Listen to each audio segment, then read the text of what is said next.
Coach, to start the second half, you guys went on a second quarter, excuse me, you guys went on a pretty lengthy run there where I think OU didn't score for like 8 minutes. What was the defensive effort like in that period? I mean, obviously we turned it up. Defensively, we were really good in gaps. And our activity was stellar. We did a great job of walling up and not fouling.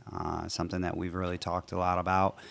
I thought that for the most part they were dialed in. Coach JR had put together a really nice little game plan, and our kids did a good job of executing it, a really good job. And so, I'm pleased with what I saw today for sure. We needed to bounce back in a big way, and we did it. Atmosphere like this, getting the crowd behind you guys, and a W altogether. What was that like? And it feels good. What does that do for We you guys? crave that so bad. We were at Toledo, and I don't know, there's 4,000 or 5,000 people there, and they're heckling and doing all kinds of stuff, doing what home courts do, right? And so for us to have that kind of energy was awesome. And so hopefully our people continue. They get a little excited about the product that we're putting out there and see what we're trying to do and know that we're trying to do it for them and we need them, and hopefully they continue to come out. Are you able to give us an update on Bratton?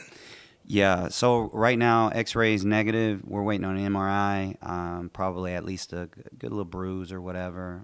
She landed pretty good, probably fell a good 5-6 feet, and went flush. And she is, she's a big, coming in this game, you didn't know this, but we were really looking to let her roll. This was it. This was her coming out party, and it's like every time we get ready to let her roll, she's either sick or she's hurt or something, and it's unfortunate because I just feel like she's been practicing well, and we were wanting her to go, and that happened again, and so hopefully we can get her back soon. Coach, you had 34 points in the paint and shot close to 40% from three. What does that say about your team's offense and their ability to score in so many different ways? Well, first and foremost, we have to make layups, and that's been a big issue for us. I think we're only shooting like 52% or something at the rim on the year, and that's a problem. We've had games where we've missed 19, 18, 17 shots at the rim, and those are the difference in the games, especially some of the games where we've been really close. And so, obviously today we made some shots, we made some layups. We did a good job of exploiting matchups, against Ohio because they do so much switching and stuff. And when we settle down, we made right plays. It's like, things can sometimes open up for us many times. And it happened today. It was like the floodgates happened, and once our kids recognized we were playing in good space, we knew we were going to be in a good spot. Enjulina, to start the second half, I think you scored 13 of your team's 15 points. What was going through your mind during that stretch?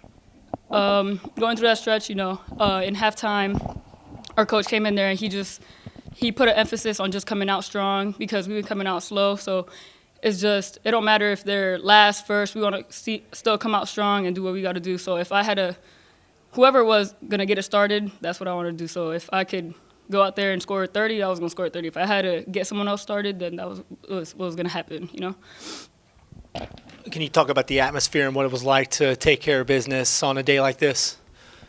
We definitely felt the crowd. It felt good to be home, and home court advantage is definitely real, and we were feeding off of them. But most importantly, we were feeding off of each other, and I think that's even more special for us.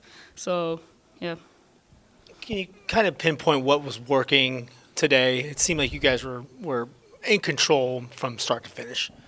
I think that we came out here and we wanted to win, and no matter what, we wanted it. So, when your team is locked in and just on a different level, it just feels like everything is clicking and we're communicating, we're talking. Even when things are going bad, we're still communicating. It's different.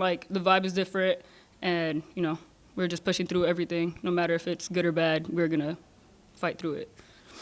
It was a strong defensive battle. What was the main focus for y'all with that Ohio offense? What you had to focus on? Staying solid and boxing out, rebounding, and just doing our best to rebound the ball. And obviously, they were bigger than us, but that didn't mean anything.